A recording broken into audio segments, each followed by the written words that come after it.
baka busy ka sa kababantay ng buhay ng iba at ang focus mo na lost focus ka na din.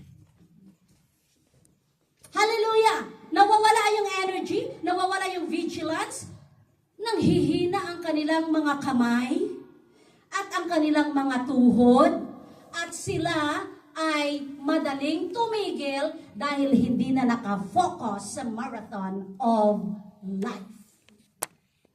May tatapusin ka bang takbo? Do you believe that you have your own race? Every one of you is preset with God with your own lane and race to run on to. Bawat isa sa atin, si Lord ang nag-set ng sarili mong takbuhin. Bakit?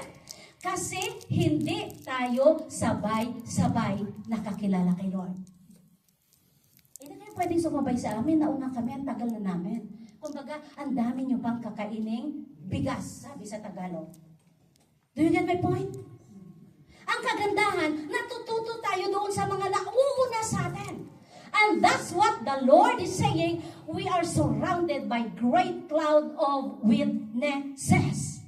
All of them were victorious. Nasa langit na sila. Palakpakan natin sila. And who are those? Abay, nauna na yung mga nauna sa pananampalataya. They finished the race. They have done their part for God. Doon pa lang ay nagkakaroon tayo ngayon ng assurance na sila nga natapos nila. Ako din, matatapos ko rin ang takbuhin ko kay Lord. Amen! Why nobody got the point? Pag mapuntos mag-amen kayo, ibig sabihin you're agreeing within your heart. Yun yung great clouds of witnesses.